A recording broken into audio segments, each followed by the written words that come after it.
time is so short and we're just learning to appreciate it. We really are learning to appreciate each and every moment. Good morning, my name is CJ. I have an 8th grader, 9th grader, and 11th grader, and I'm gonna give you an update on our semester from 2024. My Christmas tree is still up, and that's how we're going to start. It just has been one of those holiday seasons where things were kind of just jumbled all together. Lots of midterms and lots of testing and lots of driving here and there and everywhere for basketball and other things. And then on top of that, as maybe some of you have a sick household, that's what happened. So today is January 13th, Monday, January 13th, 2025, and my Christmas tree is still up. As a matter of fact, so is that one too. So that's how we're starting this video today, and that's okay. Let's just start off by saying that's okay. I know it would irk most people to have your Christmas decorations still up this late into January, but this is real life, and this is just how it is going for us. Now, let's jump into the 8th grade. Not literally jumping into the 8th grade, we're gonna chat about it, so let me correct that sentence. For my 8th grader, she has been doing well with her grammar and her writing and all of that. In a bucket, spelling, all of it. We use a combination of Winston Grammar and Easy Grammar Plus, and we also dabbled into IAW, and we're gonna continue to do that. It's working well, and so we have no complaints there at all.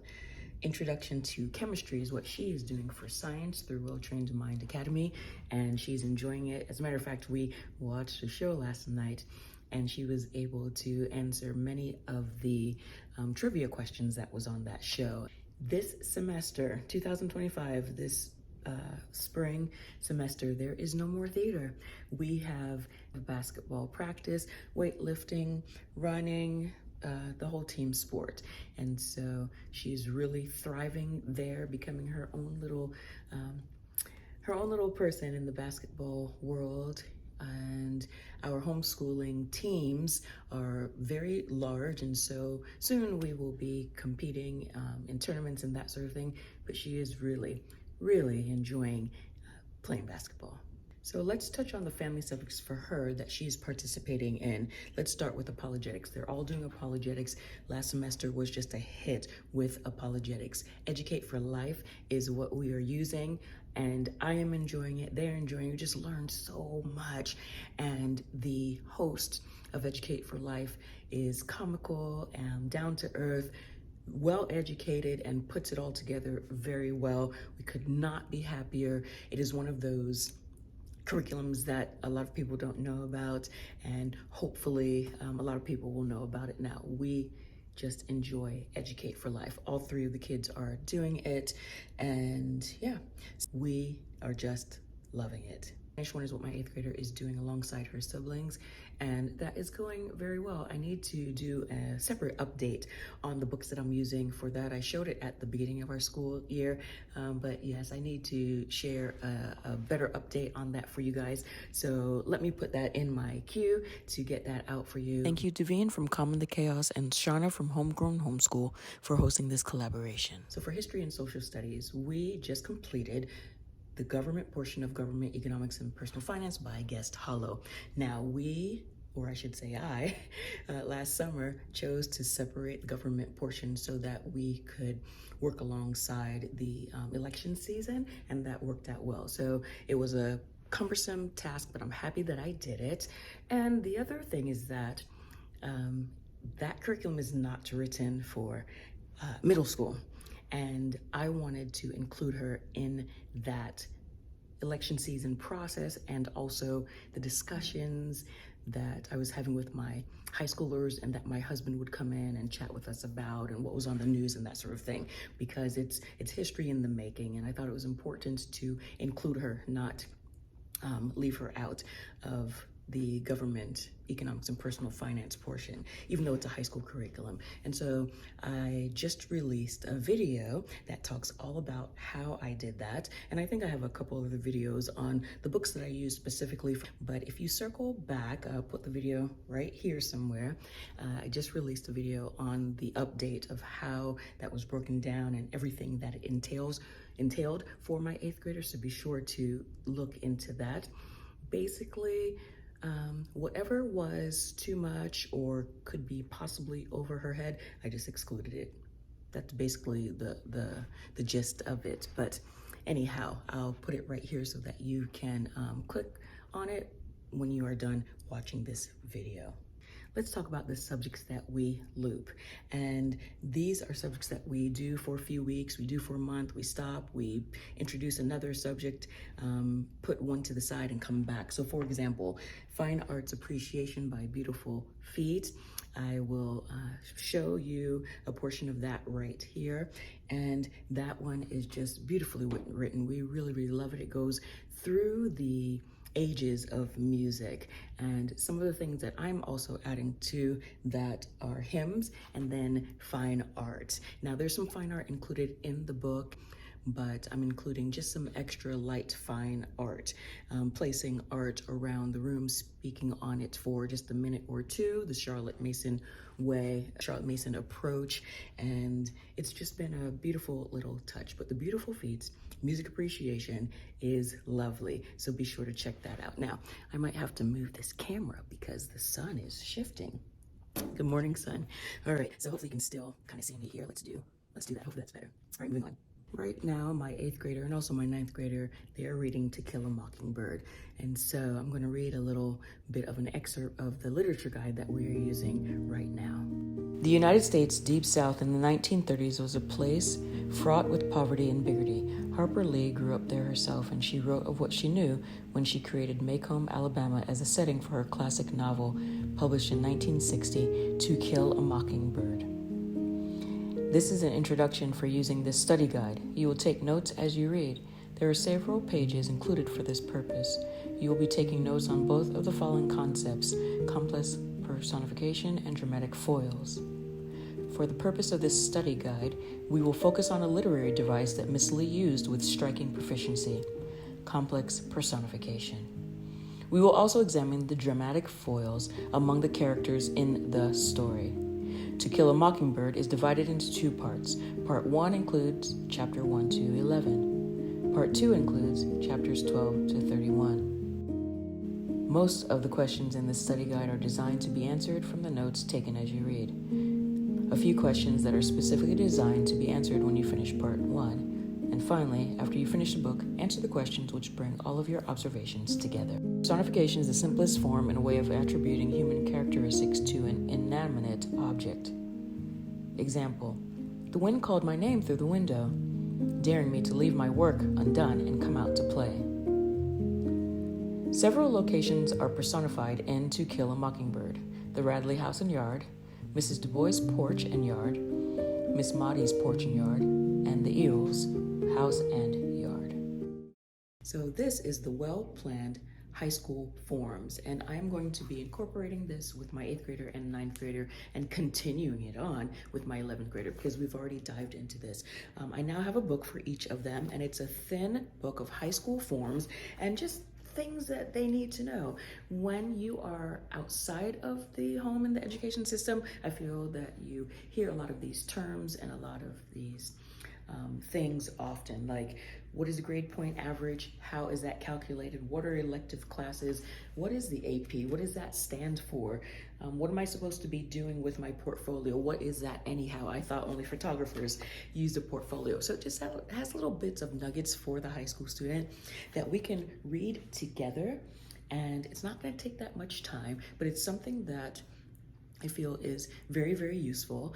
And I feel that just in speaking with others, that sometimes we tend to forget that we need to chat about these type of things in their high school journey. We just assume, oh, you didn't know you needed to take the SAT in such and such grade, for those of you who believe in taking the SAT or any other test.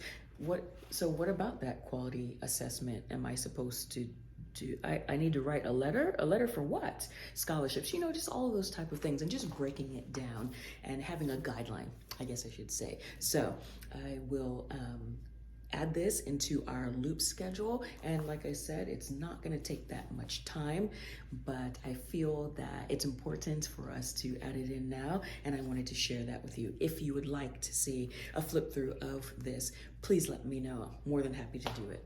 For ninth grade English, my ninth grader is doing the same thing as my daughter is. So Winston Grammar, IEW, and Easy Grammar Plus, it's all working very well. We are happy with the programs. And the reason why there are 3 that we're using is because I need formats and I need skills from each one of them to incorporate just some things that were missing, some things that we need to work on, and I felt that Winston Grammar, Easy Grammar Plus would be beneficial. And then on the IEW writing side, there's not a strong emphasis on the grammar at this point, and so Winston Grammar and Easy Grammar Plus would aid in that. So that's the reason why that you hear me saying 3 different programs. If I was very savvy in grammar, I would probably write something that, for this stage at least, would incorporate it all, but this is the best that I felt would work for my 2 girls at this moment. And so, as you know, as a homeschooling parent, you do what you feel is best to get your child to where they need to be. And so that is the reason why you hear me saying 3 different curriculums for my 2 girls. For science, my 9th grader is soaring in biology, and I'm just so well pleased. She loves it. She's highly interested in it, and she's doing fantastic in biology. Algebra 2 is another one of her strong suits, and she's mathy and science-y. Okay, those aren't words, but they are today. And she's just enjoying Algebra 2. It's extremely easy for her. And so happy to report that she's doing that with Well-Trained Mind Academy. I don't talk about Well-Trained Mind Academy a lot, and I need to. They are classes that are online with live teachers that she interacts with. She emails them, she talks with them. It's a live class that she takes 2 days a week, and my other 2 children as well. They create a transcript for you. They have tests and quizzes and midterms and finals, and it is solid. It really is solid. So the classes that they took before were through Beast Academy, and this is the continuation into high school of using the Art of Problem Solving books. And so that is what all 3 of the kids are doing at this level. For her, Algebra 2 going well. Theater is no more for any of the kids, and okay, so my daughter's grinning over there. She's not so happy. She's not grinning. You're not happy that theater is no, you're not. Would you like to say anything about it? Okay, she's coming to let us know her thoughts. I'm sad it's over, but I want to play basketball too, so that's why I gave it up. Thank you for your honesty on that. Happy birthday. We had a surprise birthday for one of our neighbors, and so let's show the balloon. You don't have to come into there you go, orange balloon. All right, can I have it?